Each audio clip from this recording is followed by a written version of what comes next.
The Coalition for Democratic Accountability and Inclusive Governance has called for the immediate halt of the Social Security and National Insurance Trust ongoing sale of shares in 4 hotels to Agric Minister Brian Echampon. The coalition also urged the government to tackle corruption head-on and support anti-corruption agencies to be effective in discharging their duties. There is more in the following report.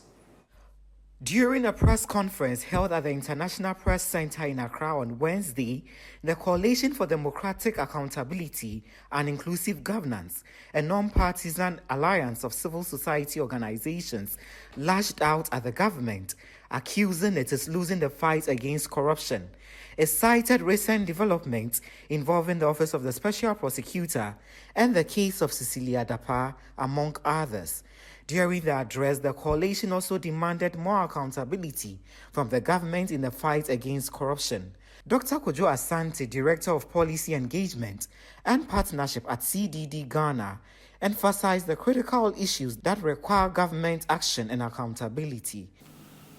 We also want the report from the CID of the police service on the sources of Madam Cecilia Dapa's monies that were found in her houses and the ones that were allegedly stolen by her house help. We also urge Yoko to reconsider its position on not investigating the Cecilia Dapa case in accordance with Section 1.3 of the Anti-Money Laundering Act. A stakeholder agreement, we also, our third demand, we believe that there should be a stakeholder engagement in the preparation and development of accountability and anti-corruption coordination legislation. 4, we want to see cabinet approval and the laying of the Conduct of Public Office Holders Bill to regulate our weak assets and liabilities disclosure regime, gift giving in the public service, influence peddling, and the conflict of interest, among other public ethics behavior.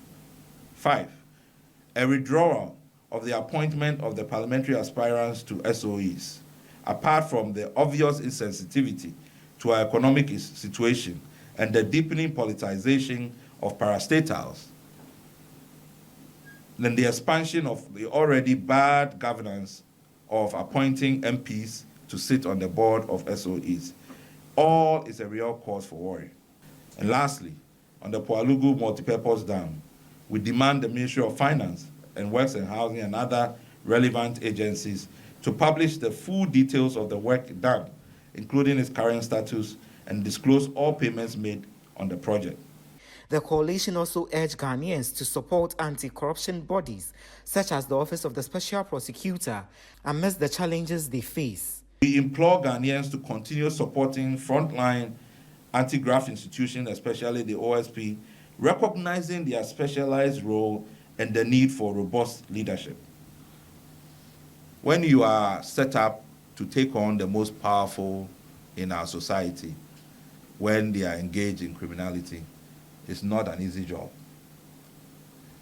And that's our friend Mr. Domnovo always said, when you fight corruption, corruption will also fight you back. So you need to be equipped if you are going to succeed.